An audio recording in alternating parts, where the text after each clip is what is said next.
Adillah pada kami tak bodoh, meski memang kami tak pandai. Tapi kami berjanji akan tetap mengkritik sesuai isi hati. Hei penguasa, ini kami rakyat jelata. Engkau ada untuk siapa? Hei penguasa, ini kami rakyat jelata.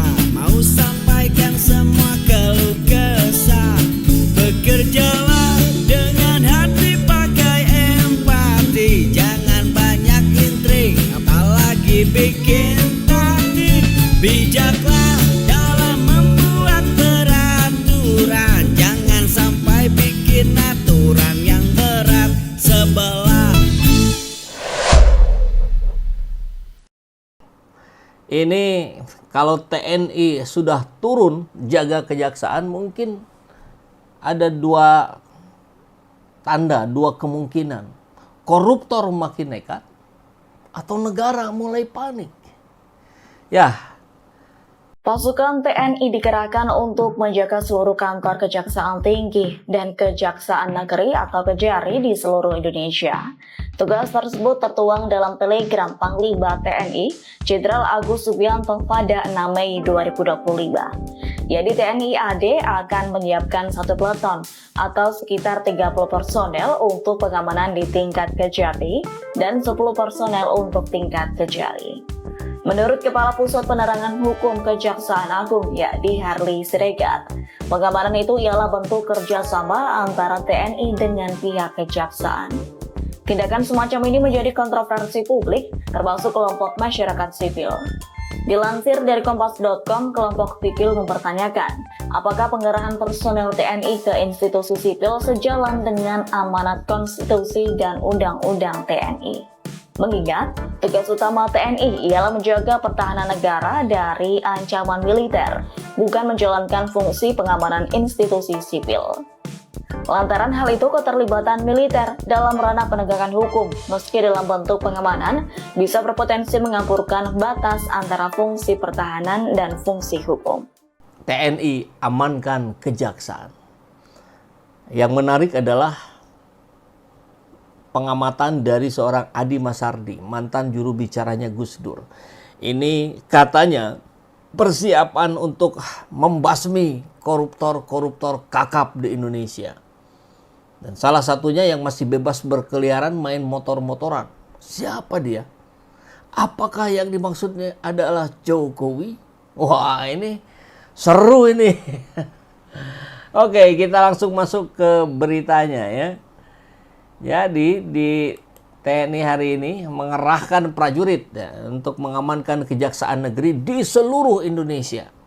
Luar biasa. Ini Kepala Dinas Penerangan TNI AD menegaskan langkah ini bukan hal baru sebetulnya, melainkan bagian dari kerjasama rutin antara TNI dan kejaksaan. Pengamanan ini sudah berlangsung sebelumnya, bukan karena situasi khusus, tapi kita dapetin juga surat itu ya, surat yang konon katanya ya dari Panglima ya.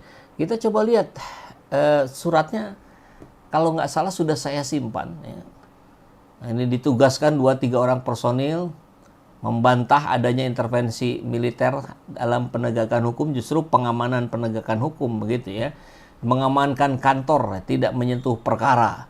Ini mengacu pada nota kesepahaman TNI Kejaksaan yang sudah dilangsungkan beberapa tahun lalu.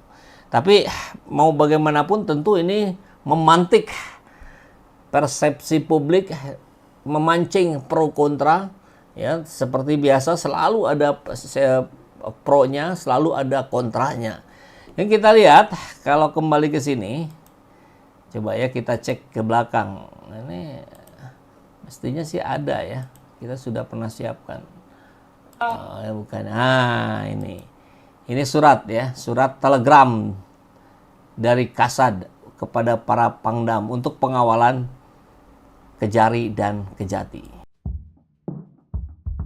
Panglima TNI Jenderal Agus Subianto menginstruksikan pengerahan personel dan perlengkapan TNI untuk mendukung pengamanan Kejaksaan Tinggi, Kejati, dan Kejaksaan Negeri, Kejari di seluruh Indonesia. Instruksi ini tertuang dalam Telegram Panglima TNI No TR 442 2025 yang diterbitkan pada 5 Mei 2025. Kejaksaan Agung membenarkan adanya dukungan pengamanan tersebut. Kapus Penkum Kejagung Harli Siregar menyebut bahwa pengamanan dilakukan hingga ke daerah dan saat ini masih dalam proses pelaksanaan. Ia menegaskan bahwa langkah ini merupakan bagian dari kerja sama resmi antara TNI dan Kejaksaan. Hingga kini, pihak TNA belum memberikan pernyataan resmi terkait telegram tersebut. Namun, langkah ini dinilai sebagai bentuk sinergi antar lembaga dalam rangka memperkuat stabilitas dan mendukung kelancaran tugas penegakan hukum di Indonesia. Oke, mari kita cek sekarang dari rmol.id. Prabowo diduga andakan Kejagung karena KPK Polri masih kaki tangan Jokowi. Ini pengamatan dari Slamet Ginting, ya, analis politik dan militer UNAS. Publik membaca KPK dan Polri masih menjadi kaki tangan Jokowi. Sehingga Presiden Prabowo lebih mengandalkan Kejagung untuk melakukan penegakan hukum sehingga keberadaannya perlu dikawal oleh TNI. Demikian dikatakan analis politik dan militer Universitas Nasional Slamet Ginting dalam video yang diunggah di kanal YouTube Her Subeno. Dan Ginting mengatakan kantor kejaksaan dikawal TNI setelah adanya undang-undang Kejagung terkait adanya posisi Jaksa Agung Muda Pidana Militer. Dan kemudian juga ternyata dalam undang-undang TNI yang direvisi itu juga sudah masuk dalam posisi sipil yang bisa diduduki oleh militer aktif.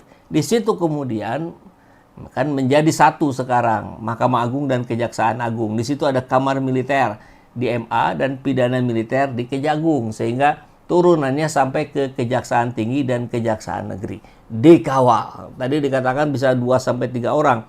Walaupun rumornya juga itu bermobil-mobil. Dengan di backupnya kejaksaan oleh TNI, kata Ginting, terlihat adanya pertarungan politik dan kewenangan antar institusi. Jadi setelah adanya kasus yang ramai beberapa waktu lalu, ketika Jaksa Agung Muda Pidana Khusus seperti dikuntit oleh Brimob, yang kemudian disebut itu oknum, tapi kalau oknum kok cukup banyak, oknum itu harus 1 atau 2 saja dari sekian jumlah yang ada gitu ya. Kemudian sangat intensif, sehingga pada waktu itu kebetulan Jaksa Agung Muda Pidana Militer dari Angkatan Laut dikawal oleh Korps Marinir. Sekarang Jampidmilnya dari Angkatan Darat. Jadi kelihatannya juga koordinasinya dengan Angkatan Darat. Ada kenyamanan, tutur Ginting. Nah, jadi Ginting melihat Kejagung diperkuat, disupport, dibantu oleh militer, karena ini institusi yang masih bisa diharapkan ketika KPK dan polisi masih di bawah kendali Jokowi. Barangkali kurang lebih begitulah dalam sudut pandang seorang Ginting, ya. Nah, yang tak kalah menarik adalah ini pernyataan dari Adi Masardi. TNI amankan kejaksaan untuk persiapan adanya mahkamah korupsi luar biasa. Wow. Kemana maksudnya, ya? Kebijakan Panglima TNI Jenderal Agus Subianto mengeluarkan perintah penguatan pengamanan terhadap Kejati dan Kejari di seluruh Indonesia memancing pro kontra. Mantan jubir Presiden RI keempat Abdurrahman Wahid alias Gus Dur, Adi Masardi menilai pengerahan prajurit TNI untuk mengamankan Kejati dan Kejari di seluruh Indonesia mirip zaman mahkamah militer luar biasa. Mahmilub pada saat Kejaksaan versus G30 SPKI. Meski demikian, Adi menduga pengerahan prajurit TNI mengawal kejaksaan merupakan persiapan untuk menggelar mahkamah korupsi luar biasa. Malum, korupsi sudah gila-gilaan, kata Adi melalui akun X yang dikutip Senin kemarin. Bahkan, lanjut Adi, ada tokoh koruptor kelas dunia yang jaringannya sangat kuat sekarang ini masih bebas keluyuran sambil mengendarai sepeda motor. Siapa yang dimaksud? Masih mengendarai sepeda motor? Ada tuh kelas dunia yang jaringannya super kuat, makanya sang koruptor bebas jalan-jalan motor-motoran. Kalau betul kita dukung, kata Adi. Nah, kemudian ini yang menarik, dirangkai dengan penjelasan di bawahnya. Diketahui, Organized Crime and Corruption Reporting Project atau OCCRP menempatkan Presiden ke-7 Jokowi sebagai finalis tokoh korup dunia 2024. Apakah yang dimaksud Adi ini Jokowi? Jokowi masuk daftar OCCRP karena dinilai banyak melakukan pelanggaran HAM, memanipulasi pemilu, menjarah sumber daya alam, hingga pada akhirnya menciptakan konflik akibat ketidakstabilan. Adapun informasi terkait penguatan pengamanan ini tertuang dalam Telegram Panglima. Tadi suratnya sudah kita tampilkan ya, tertanggal 5 Mei. Memerintahkan personil dan alat perlengkapan dalam rangka mendukung pengamanan terhadap Kejati dan Kejari. Nah, jadi TNI mengerahkan satu setingkat peleton atau 30 personil untuk melaksanakan pengamanan Kejati dan satu regu atau 10 personil untuk melaksanakan pengamanan Kejari. Kalau tadi kan disampaikan sekitar 2 atau 3 ya. Nah, ini justru 10 atau 30. Luar biasa. Pada awal Mei hingga selesai. Selesainya kapan nih? Mei 2025 mungkin sampai 2029 nih, sampai kebijakan itu ditarik kembali. Yang menarik adalah ketika dikaitkan koruptor kelas kakap dengan informasi setelahnya bahwa Jokowi tokoh dunia terkorup menurut OCCRP. Jadi apakah yang dimaksud Adi Masardi ini adalah Jokowi? Ini yang harus kita klarifikasi ya. Mudah-mudahan besok sudah ada klarifikasinya untuk menyampaikan, memperjelas siapa yang dimaksud.